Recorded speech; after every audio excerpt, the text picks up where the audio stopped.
डीजा बजाए ना, डीजा, समझ रहे हैं, मना करो। और ना माने तो चुपके से 112 नंबर पे कॉल कर दो। अब तो सुविधा इतनी लंबी है, तेरा पता भी ना चलेगा, डीजे रुक जाएगा। पुलिस वाले आके जब तक भरवाना देंगे जब तक जा नहीं सकते। इस्लाम हाँ जा नहीं सकते, कोई भी ना करेगा, समझ रहे हैं, कोई नहीं करेगा। करो इस काम। अगर कोई डीजा बजाए, अगर कोई डांस पार्टी करे, कर दो 112 पर फोन, चुपके से कहना भाई मेरा नाम नहीं आना चाहिए, ये सब बंद करा के जाओ। नाम का भी पता नहीं चलेगा, खुद बंद करा के जाओ, समझ रहे हैं। ये हुसैनियत है, सवाब मिलेगा इसमें, सवाब मिलेगा। किसी की लड़की का रिश्ता छुड़वाने में बहुत आ गए हो, लड़कों के रिश्ते मरवाने में बहुत आ गए हो। रिश्ते मरवा लो, लड़कियों के रिश्ते छुड़वा लो, इसमें बहुत आगे हो। अरे कान खोल करके सुन, अगर किसी का रिश्ता हो रहा, अगर करवाने में मदद नहीं कर सकता तो तू छुड़वाने वाला कोई नहीं होता। करबला का जिक्र करा लेना और कर लेना काफी नहीं है।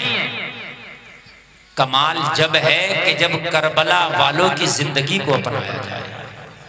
कमाल करबला वालों की जिंदगी को अपनाया जाए, ये कमाल।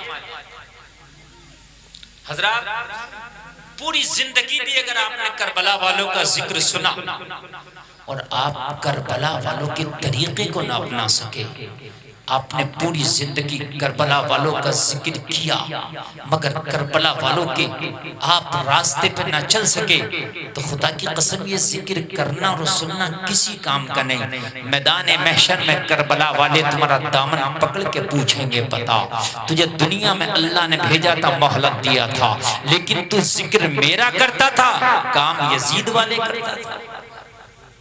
पूछा जाएगा, जिक्र मेरा करता था और काम यजीद वाले करता था, ये बता कि तुझे अब यहाँ बदला मैं दिलाऊं अपने नाना से तो कैसे दिलाऊं। अगर जिक्र उनका करते हो तो काम भी उन्हीं के किया करो, अगर मोहब्बत उनसे करते हो तो काम भी उन्हीं के किया करो। हजरात, ये आज जलसे में जिक्र हुसैन होगा। जितने बैठे हैं सब हुसैन की मोहब्बत में आए हैं। हुसैन की मोहब्बत में आपने अपने बिस्तरों को छोड़ा है, हुसैन की मोहब्बत में ये पिंडाल लगाया, हुसैन की मोहब्बत में मुझे बुलाया, हुसैन की मोहब्बत में इतना सब कुछ किया, ये सब हुसैन की मोहब्बत। लेकिन जब तुम नमाज के वक्त में अपने मोबाइलों में लगे होते हो, चौराहों पर खड़े होते हो, इधर नमाज हो रही होती है, उधर तुम अपने अपने कामों में होते हो, तो मुझे ये बताओ ये काम किसका? ये हुसैन का तो नहीं हो सकता, हुसैनियों का तो नहीं हो सकता। करबला के अंदर तो 22,000 लोगों के हाथों में तलवारें थी और कहा था हुसैन खेमे से नहीं निकलने देंगे, खेमे से निकलने पे पाबंदी। हाथों में कमान लेके उनमें तीर चढ़ा करके खड़े थे। हुसैन बच्चों की भी खैर नहीं है, अगर बच्चा भी बाहर आएगा तो तीर से इस्तकबाल किया जाएगा। हुसैनी बच्चों को भी तीर का निशाना बनना पड़ा। लेकिन खुदा की कसम आपने सुना होगा कि हुसैन खेमे से भी निकले, तीर खाए, तलवारें खाई, मगर करबला के मैदान में हुसैन ने फिर भी सजदा करके दिखाया, ये हुसैन है, ये हुसैन है, ये हुसैन है। तीर चले, तलवारें चली, नेज़े चले, वो चलते रहे, मगर सूखे हुए रेगिस्तानों पर जिसने सजदा करके दिखाया वो हुसैन है, वो हुसैन है। हुसैन दुनिया में एक है, हुसैन कायनात में एक है। हुसैन अली का बेटे को कहते हैं, नबी के नवासे को कहते हैं, जो करबला के मैदान में 22,000 चलती हुई तलवारों के सामने सजदा कर ले, वो हुसैन होता है। और जो अपने सारे काम छोड़कर मस्जिद में जाके नमाज पढ़ ले, वो हुसैनी होता है। नारे तकबीर, नारे रिसालत, नारे रिसालत, जिक्रे हुसैन, जिक्रे हुसैन, या हुसैन, या हुसैन, नारे तकबीर, सुभान अल्लाह, सुभान। देखिए हुसैन है, दूसरा हुसैन नहीं आ सकता। ऑपरेटर साहब आप कॉलम की आवाज बढ़ा के और थोड़ा सा बेस बढ़ाएं, कॉलम की आवाज दें। कॉलम जो है इसकी आवाज बढ़ाएं और थोड़ा बेस दें इसमें, बेस। आप समझिए हुसैन एक ही है, दूसरा नहीं हो सकता क़यामत तक। लेकिन हुसैनी लाख भी हो सकते हैं, करोड़ों भी हो सकते हैं। जो हुसैन के रास्ते पे चले वो हुसैनी है, और वो हुसैनी, वो सच्चा हुसैनी है। आप हुसैन नहीं बन सकते। हुसैन एक है, जो फातिमा का दूध पीता है वो हुसैन होता है।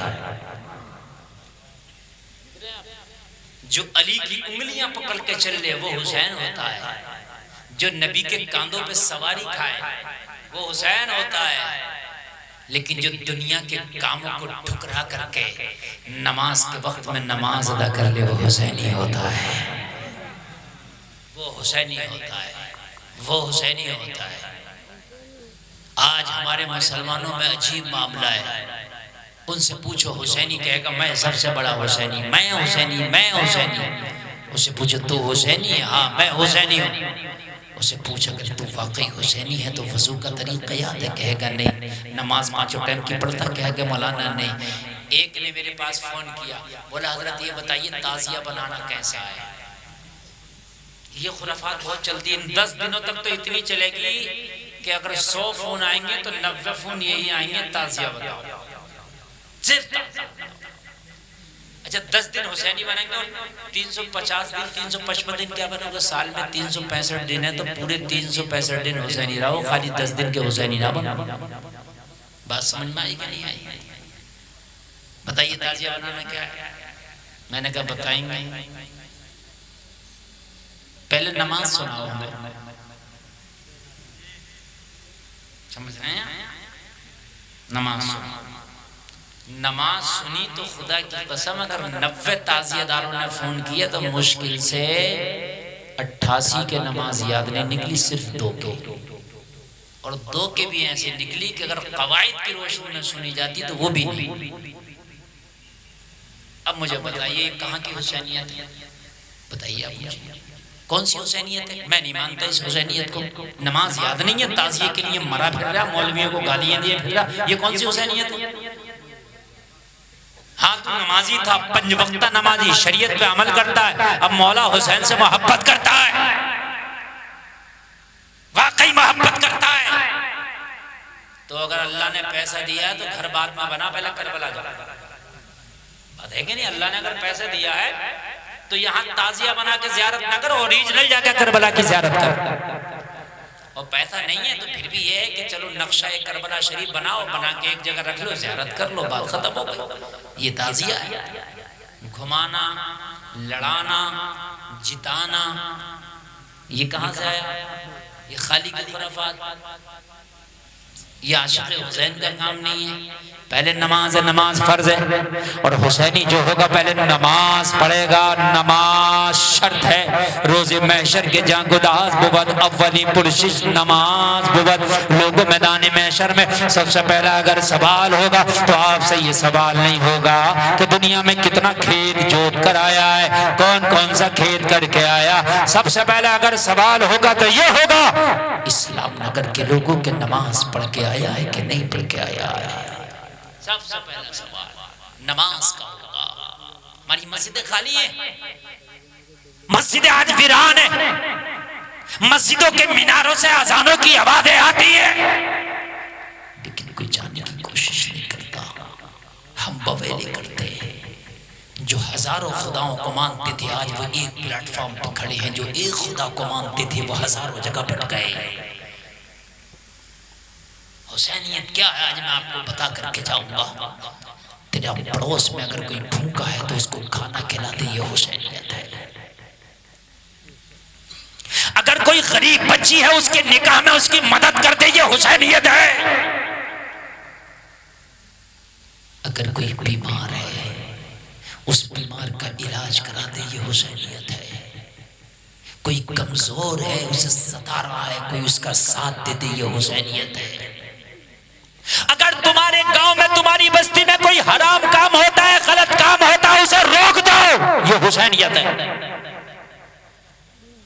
किसी की शादी में डांस पार्टी हो रही है, कोई रोकने नहीं जाता, देखने के लिए हजारों लोग चले जाएंगे। कुर्सियां डाल के एक से एक आगा बैठा होगा, छतों पे खड़े होंगे, औरतें छतों पे खड़े होंगी, भैया कुर्सी डाल के देख रहा है डांस पार्टी, तो बहन छत पे से देख रही है, देख वो भी रही होती है। भैया सोच रहा था मैं देख रहा हूँ, बेटा तू ही नहीं देख रहा, तेरी बहन भी देख रही है। समझ रहे हैं? हम हुसैनी हैं, डांस पार्टी देख रहे हैं, हम हुसैनी हैं। अगर कोई हराम काम होता रोक दो, यही हुसैनियत है। इसलिए कि हुसैन मदीने में रहते थे, यजीद शाम में रहता था। मेरे हुसैन उसके हराम कामों को रोकने के लिए करबला पहुंचे हैं, रोक के दिखाऊंगा। और हुसैन ने यजीद के हराम कामों को रोक दिया। ये हुसैन है, रोक दिया। हम कहते हैं हमें क्या जरूरत पड़ी है?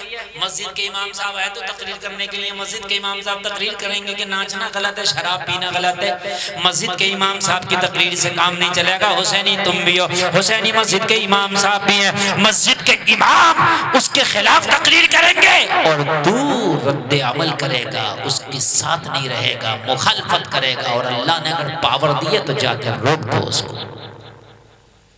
काम हो रहा है जाकर रोक दो, ये हुसैनियत है। लोग कहते हैं हमें क्या जरूरत पड़ी है? अगर तो हुसैनी, हुसैन कहते थे मुझे क्या जरूरत पड़ी है? जो यजीद कर रहा है करने दो, शराबे पी रहा पीने दो, गुंडागर्दी कर रहा करने दो। मैं तो मदीने में बैठा हूँ, सबसे प्यारा शहर मदीना, सबसे मुबारक शहर मदीना, सबसे सुंदर शहर मदीना, सबसे अच्छा शहर मदीना, लाजवाब शहर मदीना। मैं तो मदीना में हूँ। मदीने में मस्जिद नबवी है, नबी के रोजे के करीब। अगर एक नमाज पढ़ो तो 50,000 नमाजों का सवाब मिलता। हुसैन कहते मुझे क्या जरूरत है कि मदीना छोड़ के जाऊं? एक नमाज पढ़ूंगा तो 50,000 नमाजों का सवाब मिलेगा। मैं क्यों जाऊं करबला के जंगलों में? मैं क्यों जाऊं वहां कूफा में? मैं क्यों जाऊं बेवफा लोगों के पास? मैं क्यों जाऊं गद्दारों के पास? मैं क्यों जाऊं प्यास के लिए? मैं क्यों जाऊं अपने बच्चों को भूखा रखने के लिए? मैं क्यों इतना लंबा सफर करूं? मैं तो यही सजदे करूंगा, यही मौला मौला करूंगा, यही अल्लाह अल्लाह करूंगा। नहीं, हुसैन उसे कहते हैं जो शरीयत के खिलाफ काम हो तो मदीना छोड़ के उसे रोकने पे राजी हो जाए। अगर आप हुसैनी हैं, अगर गांव में कोई गलत काम हो रहा, हराम काम हो रहा, रोक दो। और ऐसा रोको, पहले मीटिंग करो, मीटिंग करके रोको उसे, और अगर ना रुके तो उसका बाइकआउट कर दो। बिल्कुल नहीं हो रहा है। कितने मुसलमानों में बेनिकाह के औरतें रह रही हैं, बेनिकाह के, और खूब उनके घर का पानी पी रहे हैं, खूब अपनी शादियों में खिला रहे हैं, खूब उनके यहाँ जाके खा रहे हैं, और कह रहे हैं कि मैं तो हुसैनी हूँ। तो हुसैनी नहीं है, काम यजीदियों के करता। मैदान महशर में ये तेरी हुसैनियत मुंह पे मार दी जाए। बहुत बड़ा अलमिया बगैर निकाह के आज कितनी रह रही है, मैं आपको बता रहा हूँ। आपको हजरत आपको कैसे पता? तो सुनो, कुछ तो ऐसे हैं कि उन्होंने अपनी बीवी को गुस्से में तलाक दे दिया, और ऐसे फिर तलाक के बाद भी जब उसे पता चला, मौलवियों से मसला पूछा कि मामला गड़बड़ हो गया, इसने तलाक दे दिया, मामला इससे नहीं सिमटेगा, मामला गलत हो गया, अब इसकी बीवी इसकी नहीं रही, तो उसने वही खामोशी से उस बात को दबा लिया, इसी तरीके से रह रहा। और कहीं कहीं पता चला कि 10 साल के बाद में अब बात उखड़ी है, कहीं 5 साल के बाद बात उखड़ी है। एक तो अपनी सगी साली को अपने घर में रखे हुए बीवी भी रह रही है, और उसकी सगी बहन से भी शादी कर रही है। कुरान में वहां तजमउ बैनल उख्तैन, दो बहनों को अपने घर में जमा नहीं कर सकता। मसला सुनो, एक का इंतकाल हो जाए एक बहन का, तो दूसरी साली से यानी फिर शादी कर सकता है, लेकिन एक वक्त में बीवी भी जिंदा और उसकी बहन भी अपने घर में लाकर रख लिया, हराम है। कुरान मना कर रहा है। ऐसे मसले हमारे मुसलमानों में बाइकआउट नहीं करते, आप नहीं करते। बहुत से मामले ऐसे हैं कि निकाह किसी और से कर लिया और अपने शोहर से तलाक भी नहीं ली। मसला सुने, निकाह किसी और से हो गया, शादी किसी और से हो गई, अपने शोहर से तलाक भी नहीं ली, पहले वाले शोहर से जुदा भी नहीं हुई, और दूसरे लड़के से, दूसरे आदमी से जाके फिर शादी कर ली। जब तक पहले वाला तलाक ना देगा, दूसरे से निकाह नहीं हो सकता। ये भी चल रहा है, कान खोल करके सुने, ये भी चल रहा है। अगर कहीं भी ऐसा चल रहा हो तो आज मैं आपको बता करके जा रहा हूं, लोगों मुखालफत करना। आज दीन इतना खत्म हो गया, लोगों के दिलों से ईमान इतना निकल गया, ये हराम है। बगैर निकाह के अपने घर में रख रहा बीवी को, ये हराम है। उसके बावजूद भी गांव वाले बस्ती वाले खूब उससे दोस्ताना खूब मामला ताल्लुकात लड़ा रहे। मैदान महशर में क़यामत के दिन अल्लाह ताला इसके साथ तुझे भी खड़ा कर देगा। क्या करा? हराम काम हो तो मुखालफत करो उसकी। कोई डीजा बजाए ना, डीजा, समझ रहे हैं, मना करो। और ना माने तो चुपके से 112 नंबर पे कॉल कर दो। अब तो सुविधा इतनी लंबी है तेरा पता भी ना चलेगा, डीजे पुलिस वाले आके जब तक भरवाना देंगे जब तक जा नहीं सकते। इस्लाम हाँ जा नहीं सकते, कोई भी ना करेगा, समझ रहे हैं? कोई नहीं करेगा। करो इस काम को। अगर कोई डीजा बजाए, अगर कोई डांस पार्टी करे, कर दो 112 पर फोन, चुपके से कहना भाई मेरा नाम नहीं आना चाहिए, ये सब बंद करा के जाओ। नाम का भी पता नहीं चलेगा, खुद बंद करा के जाओ। समझ रहे?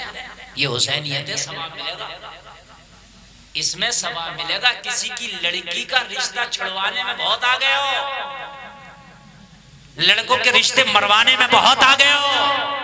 रिश्ते मरवा लो, लड़कियों के रिश्ते छुड़वा लो, इसमें बहुत आगे हो। अरे कान खोल करके सुन, अगर किसी का रिश्ता हो रहा, अगर करवाने में मदद नहीं कर सकता तो तू छुड़वाने वाला कोई नहीं होता।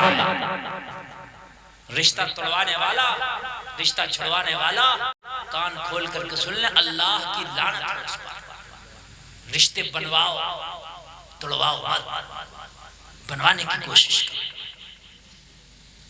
अब मेरी तकरीर शुरू है, आप सुने जरा। लोगों, सबसे पहली हुसैनियत मैं आपको बता रहा हूँ, अगर कोई शरीयत के खिलाफ काम हो रहा तो उस काम को रोको। ये है हुसैनियत, रोको उस काम को। ये हुसैनियत। एक अल्लाह वाला, एक हुसैनी, अल्लाह का वली है, नाम है बायजीद बुस्तामी। कह दो सुभान अल्लाह, सुभान अल्लाह। मजा आएगा, जरा सुने, आप मैं बताता हूँ हुसैनियत किसे कहते हैं। बायजीद बुस्तामी बहुत बड़े वली का नाम है, अल्लाह वाले का नाम है। इनकी बारगाह में इनका एक मुरीद आया, आगे अर्ज करने लगा, हुजूर आपकी बस्ती में एक फाहिशा औरत ने डेरा डाल लिया है। हुजूर शाम को उसके जिस्म का बाजार गर्म होता है, नौजवान लड़के उसके घर पे जाते हैं, उसके दर पे जाते हैं, और जाने के बाद में अपना माल खर्च करते हैं और गुनाहों के दलदल में डूब जाते हैं। वो जिस्म का धंधा करती है, वो जिस्म फरोशी का काम करती है। बायजीद बुस्तामी ने इतना सुना तो चीखे मार मार कर रोने लगे। मुरीद ने इसकी सरकार, इसमें आपकी क्या खता है कि आप चीखे मार मार के रो रहे हैं? बायजीद बुस्तामी ने फरमाया, सुन, मैदान महशर में मेरे रब ने पूछ लिया, तेरी बस्ती में एक औरत नौजवानों के ईमान पर डाका डाल रही थी, और बायजीद बुस्तामी तू क्या कर रहा था? तो मैं क्या जवाब दूंगा? बस्ती तो मेरी है, मेरी भी तो जिम्मेदारी बनती है। मुरीद कहने लगा, हुजूर फिर क्या करेंगे? कहने लगे, कल हम जाएंगे उसके कोठे पर, उसके चौखट पर, उसके घर पर, और जाने के बाद हमने फैसला कर लिया है इस बस्ती में या तो वही रहेगी या फिर हम ही रहेंगे। एक ही रहेगा, या तो वो रहेगी या हम रहेंगे। वो रहे, वो हराम काम करती रहे, और हम भी इस बस्ती में नहीं रहेंगे। अल्लाह ने फरिश्ते को कहा, फला बस्ती का तख्ता उलट दे। मौला क्या करूं? कहा उस बस्ती का तख्ता उलट दे। और इसकी मौला किस लिए? कहा उसमें बहुत गुनाहगार लोग हैं। फरिश्ते ने इसकी मौला, उसमें तेरा एक बहुत नेक बंदा है, बहुत नेक बंदा जो रातों दिन तुझे को याद करता है। अल्लाह ने फरमाया, सबसे पहले उसका तख्ता उलट। मौला क्यों? वो तो तेरी इबादत करता। फरमाया, फरिश्ते वो मेरी इबादत करता लेकिन लोगों को बुरे कामों से नहीं रोकता। खुद तो करता मगर लोगों को बुरे कामों से नहीं रोकता। लोगों खुद भी अच्छे काम करो और दूसरे लोगों को भी अच्छे कामों का हुक्म दो, बुरे कामों से रोको। ये है हुसैनियत। बायजीद बुस्तामी ने फरमाया, वो रहेगी हम रहेंगे। दूसरा दिन आया, बायजीद बुस्तामी ने मुसल्ला उठाया, फाहिशा के दरवाजे पे जाके लगा दिया, बिछा दिया, बैठ गए। उसके दरवाजे पे बैठ के अल्लाह अल्लाह की सदाएं बुलंद करने लगे। सुभान अल्लाह। अब जलसा और तकरीर शुरू हो रही है, बिल्कुल तवज्जो के साथ और सुने। कोई भी उठने की कोशिश नहीं करेगा, इसलिए कि आज जो ये जलसा हो रहा है ये रोज रोज नहीं होगा। ये आज आपकी किस्मत है कि हुसैन ने आपको बुला लिया। सब नहीं आते हैं, उनके जिक्र में वही आते हैं जिसको मौला हुसैन बुलाते हैं। मुसल्ला बिछा दिया, अल्लाह अल्लाह अल्लाह अल्लाह। बायजीद बुस्तामी का मुसल्ला बिछा, अल्लाह अल्लाह अल्लाह अल्लाह। शाम का वक्त आ गया, असर का वक्त हुआ, नमाज असर पड़ी, अल्लाह अल्लाह। मगरिब का वक्त आया, और जैसे ही मगरिब का वक्त आया ना, तो शराबियों का आना शुरू हुआ, ओबाश का आना शुरू हुआ, लोगों नफ्स परस्तों का आना शुरू हुआ, जो रोजाना आते थे उस फाहिशा के दरवाजे पर, उस फाहिशा के कोटे पर आना शुरू किया। जैसे ही आना शुरू किया, बायजीद बुस्तामी को जब बैठा पाया तो किसी की इतनी हिम्मत नहीं थी कि बायजीद बुस्तामी के सामने भी उसकी चौखट पे खड़ा रहे, हजरत को बैठा देखता, मुँह छिपाता चला जाता। हजरत बैठे हैं, आज नहीं आऊंगा यहाँ, मैं तो कल भी आ जाऊंगा, पता नहीं आज हजरत आके बैठ गए। हजरत की वजह से रुकता ही नहीं। शाम हो गई, कोई नहीं रुका, इसलिए कि पहले लोग गुनाह करते थे, बुरा काम करते थे, लेकिन इतना ख्याल जरूर रखते थे, शर्म थी उन्हें, हया थी। पहले अगर बुरा काम भी करते थे तो डरते थे, हया थी। पहले अगर रोजा नहीं रखते थे तो छिपा छिपा के खाया करते थे। आज रोजा भी नहीं रखता और दिखा दिखा के खाता। ये बात सही बता रहा हूँ। पहले हया थी लोगों में, शर्म थी। एक बात बताऊं लोगों, सुनो, पहले की बात सुने आप। पहले अगर शादी के बाद अपनी बीवी को अपने उसके मैके से अपने घर बुला के लेके जाता था दूल्हा, जब अपनी दुल्हन को लेके जाता था ना, तो इतनी शर्म थी कि पहले गाड़ी में, बैलगाड़ी में वो मालूम है क्या करता था, डंडियां बांध के उसके ऊपर तिरपाल डालता था। तिरपाल डालने के बाद में दुल्हन को उस तिरपाल के अंदर बिठाता था, खुद तिरपाल के बाहर बैठ के अपनी बीवी को बुला के लाता था। आपको यकीन ना आए तो जो 50 साल और 60 साल के लोग हैं उनसे पूछो कि आज से 30-40 साल पहले ऐसा होता था कि नहीं। ये थी शर्म। और ऐसे नहीं कि पहली बार में ऐसा करता था, अगर 20 बार भी बच्चे उसके हो गए उसके बावजूद भी इतने पर्दे में लेके आता था। आज तो इधर शादी हुई है, अजी मियाँ शादी तो होना दूर की बात है, खाली मंगनी अगर हो गई तो इतना लंबा मोबाइल लड़के वालों की तरफ से लड़की पे चला जाता। रातों दिन बातें चल रही हैं, रातों दिन, अभी तो निकाह भी नहीं हुआ है, अभी से तेरी बात चल रही है, मुझे बता ये जायज कहाँ से है, ये तो हराम है। जब तक निकाह नहीं हुआ, जब तक ये तेरी बीवी नहीं है, जब तक लड़की से कोई रिश्ता नहीं है। हमने तो देखा मंगनियां भी टूट जाती हैं, बारातें भी वापस चली जाती हैं, फिर बात जो कर रहा है ये जायज कैसे हो? बात है कि नहीं मेरे भाई? कैसे जायज? बात चल रही है, मंगनी हो गई, बात चल रही है। भाई कमेटी वालों चाय का ज्यादा चक्कर ना पिलाओ, बिल्कुल डिस्टर्ब ना करो। अब मेरी तकरीर शुरू हो गई है ना, आप लोग बहुत मोहब्बत से सुनते रहे। मंगनी हो, जब तक निकाह ना हो जाए, जब तक कह देना लड़के वालों से हमारी बच्ची बात नहीं करेगी, इसलिए कि दुआ खैरियत की बात है ना, तो आप मेरे पास करो। लड़की का बाप हूँ मैं लड़की का भाई हूँ, मेरे पास करो, 100 बार करो, खैर खैरियत होगी, सब कुछ होगी। लेकिन हमारे घर की बच्चियाँ जब तक निकाह नहीं हो जाता, जब तक बातें नहीं करती हैं, इसलिए कि जब तक निकाह नहीं होता इन बच्चियों की जिम्मेदारी हमारी है, इनके पर्दे का ख्याल रखना ये मेरी जिम्मेदारी है। लेकिन जब निकाह हो जाए तो वो तेरी बीवी हो जाएगी, अब जिम्मेदारी तेरी है। अब तू जिस तरह से चाहे इसे रख, इसलिए कि अब सवाल तुझसे होगा। निकाह से पहले जिम्मेदारी उसके बाप भाई की है, निकाह के बाद जिम्मेदारी उसके शौहर।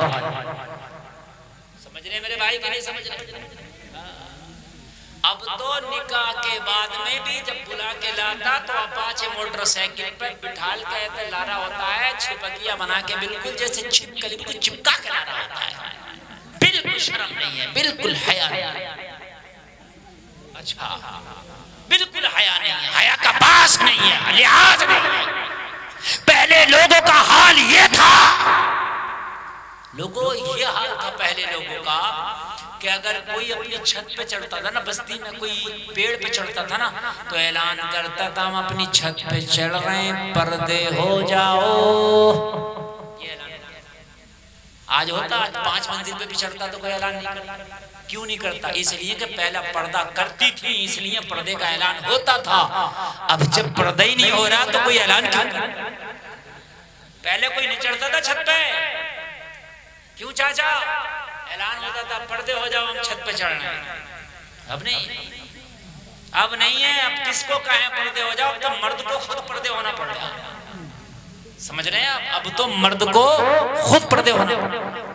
हाल ये है निजाम में कदा को जिस तरह बिगड़ा है साकी, उन्हीं को जाम मिलता है जिन्हें पीना नहीं आता।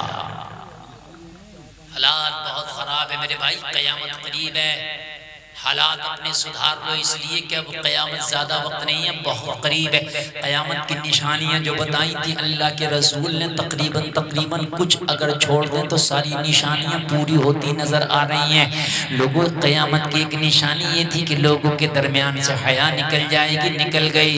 लोगों, क़यामत की निशानी एक ये थी कि नाचने गाने वालों की इज्जतें होने लगेंगी। ये बात आज है, जो नाचने वाले गाने वाले आज उनको बड़ी इज्जत की नज़रों से देखा जा रहा। आज वो सेलिब्रिटी हो गए जो नाचने गाने वाले हैं। आज हमारे नौजवान उनके कल्चर को अपना रहे हैं, आज हमारे नौजवान उनके तरीके को अपना रहे हैं, आज हमारे नौजवान उनकी जिंदगी को, तर्ज अमल को अपना रहे हैं। आज नाचने गाने वाले सेलिब्रिटी बन के घूम रहे हैं। लोगों कान खोल कर सुनो, क़यामत की निशानी है। और लोगों, अगर चाहते हो कि मरने के बाद में अच्छे बदले मिले तो तुम्हारा आइडियल मुंबई का नाचने वाला नहीं होना चाहिए, तुम्हारा आइडियल करबला का हुसैन होना चाहिए।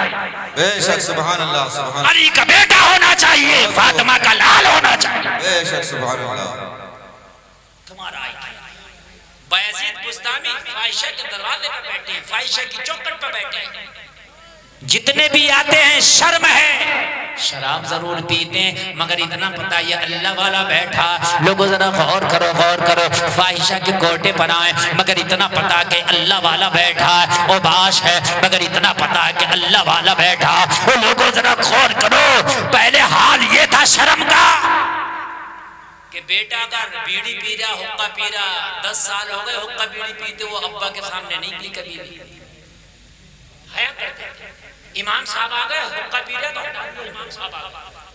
अगर बीड़ी पी रहा, ताऊ आ गए, चचा आ गए, अब्बा आ गए, फेंक दिया करता था, अब्बा आ गए, चचा आ गए। अब तो सुरती मसलता है, खंकर खुद ही कहता खाओगे हजरत,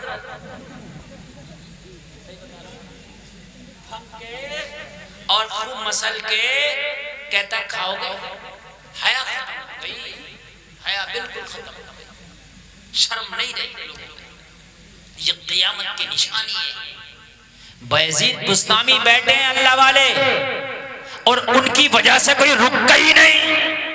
मगरिब का वक्त हो गया, मस्जिद में अजान होने लगी, मस्जिद में पुकारने वाला पुकारने लगा, अल्लाहु अकबर,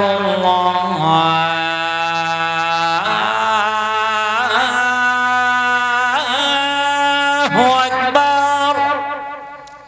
मगरिब की अजान, अल्लाह वाला बैठा है, बायजीद बुस्तामी बैठे हैं। अल्लाह वालों की शान ये है कि वो दुनिया में कहीं पर भी चले जाएं, दुनिया का कैसा भी इलाका, कैसा भी खित्ता हो, वो दुनिया की परवाह नहीं करते, माहौल की परवाह नहीं करते। वो परवाह करते हैं तो अल्लाह की इबादत की परवाह करते हैं। फाहिशा का दर है, फाहिशा का घर है, उसकी चौखट है, अजान हो रही है। बायजीद बुस्तामी ने मगरिब की नमाज की तैयारी कर ली। सुभान अल्लाह, यार जरा जोर से बोल दो सुभान अल्लाह। मगरिब की नमाज की तैयारी कर ली। अल्लाह अल्लाह। इधर अजान हुई, इधर मुसल्ले पे बायजीद बुस्तामी खड़े हो गए, नमाज मगरिब अदा कर ली। नमाज मगरिब अदा करने के बाद जैसे ही मुसल्ले पे बैठे, फाहिशा की खादमा आ गई। फाहिशा ने भेजा, जाओ आज देखो दरवाजे पे कितने लोग आए, सबकी लिस्ट बना के लेके आओ, सबकी लिस्ट बना के लेके आओ। जब खादमा आई तो क्या देखा कि दरवाजे पे आज कोई है ही नहीं, ना कोई शराबी है, ना जुआरी है, ना सट्टेबाज है, ना ओबाश है, ना नफ्स परस्त है, ना हबश का पुजारी है, कोई नहीं। एक बैठा है दाढ़ी वाला, टोपी वाला, तस्बीह वाला, मुसल्ले वाला, एक बैठा बस।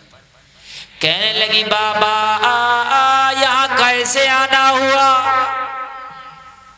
क्या रास्ता भूल गए? यहां आप जैसों का काम नहीं, यहां टोपी दाढ़ी वालों का काम नहीं है, यहां तस्बीह मुसल्ले वालों का काम नहीं है। यहाँ शराबी आते हैं, जानी आते हैं, जुआरी आते हैं, नफ्स परस्त आते हैं, बिगड़े हुए आते हैं। आपने फरमाया रास्ता हम नहीं भटके हैं, रास्ता तेरी मालिकी भटक गई है। हम इसलिए आए हैं कि अब या तो वो रहेगी या हम रहेंगे, फैसला करना है। तो कहा आप क्या चाहते हो, आप क्या चाहते हो? कहा इस वक्त हम उससे मुलाकात करना चाहते हैं। कहा आपका काम उससे मिलना नहीं है? कहने लगे तेरा ये काम नहीं है कि मेरा काम मिलना है। कहने ये बता कि उससे मिलने के लिए फीस कितनी लगती है, हम मिलना चाहते हैं।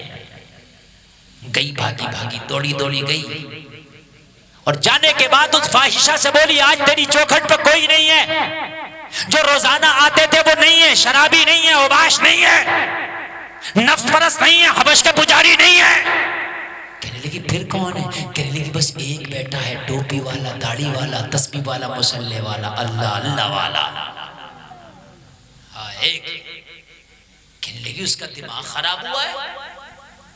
नमाजी लोग कब से आने लगे यहाँ, अल्लाह अल्लाह वाले कब से आने लगे? उसका दिमाग खराब हुआ है।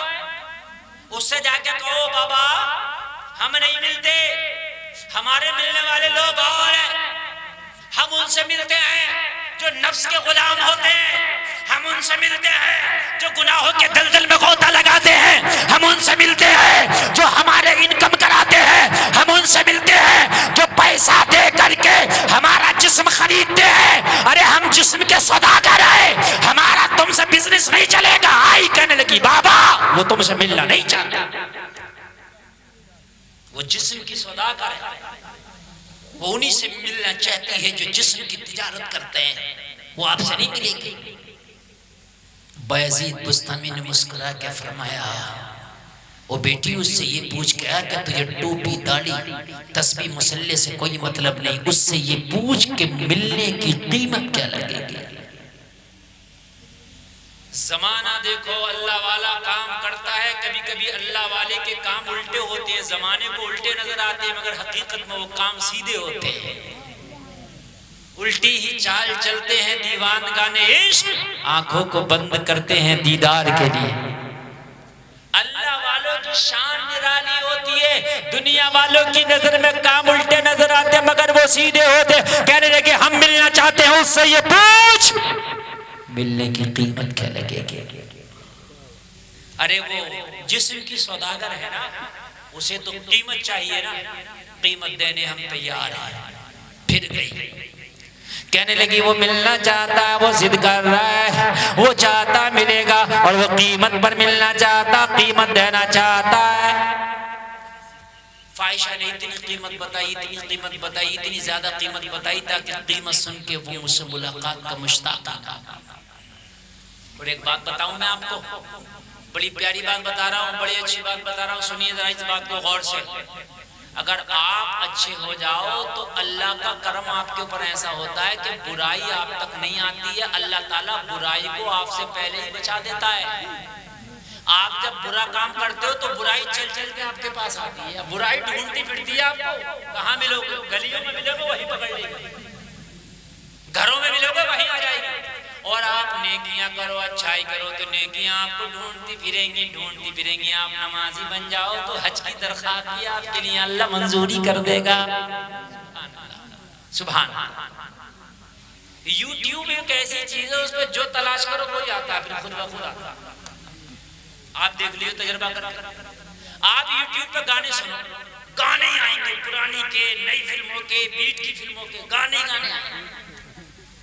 आप तकरीरें सुनो, यूट्यूब जब खोलोगे जब तकरीर आएगी, जो सर्च करोगे वो आएगा। ये बात हकीकत है कि नहीं है?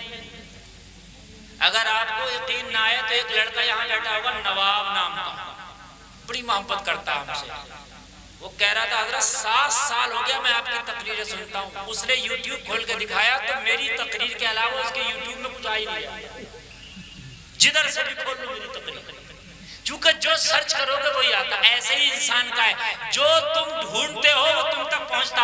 अगर तुम बुराइयां करोगे, गुनाह ढूंढोगे तो गुनाह चल चल के तुम्हारे पास आएंगे, और अगर नेकियां करोगे, अच्छाइयां करोगे तो नेकियां चल चल के तुम्हारे पास आएंगी।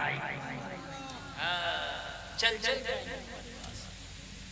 बुराइयां तुमसे बच जाएंगी, बचेंगी बुराइयां तुमसे। एक बात बताऊं मैं आपको, कहीं नाच हो रहा हो, कहीं पर खूब मजाक हंसी और खूब वो चल रही हो बेहयाइयां, हमने तजर्बा किया है।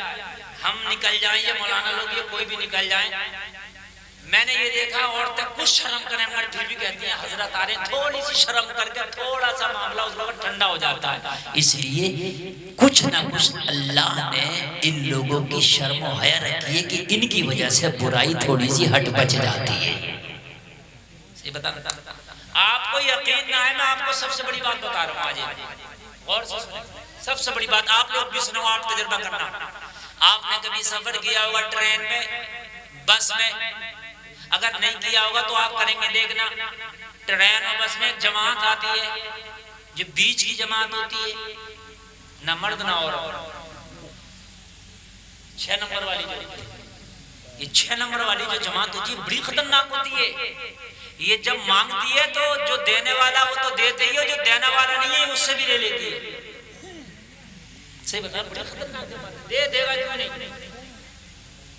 बड़े बड़े कंजूस से निकलवा लेती है जमात, बड़े बड़े कंजूस से। मगर अल्लाह का शुक्र है, मुझे आज 14 साल हो गए सफर करते हुए, पूरे हिंदुस्तान का सफर करता हूँ, खुदा की कसम मिंबर रसूल पे बैठा हूँ, आज तक ट्रेन में मेरे साथ इस जमात ने ना मुझसे मांगने की कोशिश की है, ना मेरे साथ कोई बदतमीजी करने की कोशिश की है। खाली ये देखते ये टोपी दाढ़ी वाले छोड़ दो। आज भी कदर है इस चीज से, आप देख लेना, आप देख लेना, ये कदर है। आपके दाढ़ी ना हो, टोपी ना हो, दोगे तुम तो तुम्हारे दादा रहेंगे वहां, और निकलवाना जानते हैं, समझ रहे हैं आप? हाँ, लेकिन अल्लाह का फजल है, मैंने एक बार एक से पूछ भी लिया, मैंने कहा भैया एक बात ये बताओ, तुम हम लोगों से क्यों नहीं मांगते? कहते हम क्यों नहीं मांगते, तुम अल्लाह वाला। मैंने कहा चलो हम तो बड़े गुनाहगार हैं, तुम्हारी नजर में सही, समझ रहे हैं? तो कम से कम जैसा ढंग बनाओगे वैसा रंग हो जाएगा, जैसा ढंग होगा वैसा रंग होगा। अगर नेकियों की जुस्तजू में रहोगे तो नेकियां तुम्हें ढूंढेंगी, अगर गुनाहों के जुस्तजू में रहोगे तो गुनाह तुम्हें ढूंढेंगे। और जलसे में आने वालों जरा गौर करो, फाहिशा ने कहा उससे कह दो उसका काम नहीं है, अल्लाह वाले ने कहा उससे कीमत पूछ। जब कीमत पूछने की बात की ना तो उसने इतनी कीमत बताई कि वो आ ना सके, लेकिन अल्लाह वाले के दिल से लगी थी फैसला हो के रहेगा, या तो हम रहेंगे या वो रहेगी। सुभान अल्लाह। कई गुना कीमत मांगी, बायजीद बुस्तामी ने निकाल के जुब्बे की जेब से जो मांगा दे दिया, कर ले जा, और इससे भी अगर ज्यादा मांगे वो भी ले जाए। लेकिन आज एक बार मुलाकात हमें करना जरूर है। कीमत अदा कर दी, और कीमत अदा करने के बाद जैसे ही उसके हुजरे में, उसके कमरे में बायजीद बुस्तामी ने जाने के लिए तैयारी की तो लोगों जरा गौर करो, फाहिशा की खादमा ने कहा रुक जाओ, उधर से हमें इशारा करेंगे तो आना। बायजीद बुस्तामी को रोक दिया गया। लोगों जरा गौर करो, जितना सबों से वो माल कीमत वसूलती थी, आज एक से इतनी कीमत लेके बैठ गई। अब जब बायजीद बुस्तामी आने लगे तो फाहिशा ने सोचा आने वाला बड़ा मालदार है जो सबके बराबर अकेला कीमत दे के आ रहा है, ये तो बहुत मालदार है। अगर आज यहाँ से खुश होके गया तो ये तो रोजाना आया करेगा, रोजाना इतनी मोटी रकम दे के मुझे जाया करेगा, इसलिए आज इसे खुश करना जरूरी है। मगर उसको क्या पता था तेरी क्या औकात तो उस अल्लाह वाले को खुश करे। आज अल्लाह वाला ही तेरी जिंदगी बदल के चला जाएगा। सुभान अल्लाह, सुभान अल्लाह। बहुत प्यारी बात कर रहा हूँ। अभी जिक्र हुसैन भी करूंगा, करबला पे भी आऊंगा, मगर मैं हुसैनियत बता रहा हूँ बस। उसके बाद हुसैन का जिक्र और उठ करना जाए। मैं देख रहा हूँ कि कुछ लोग उठ के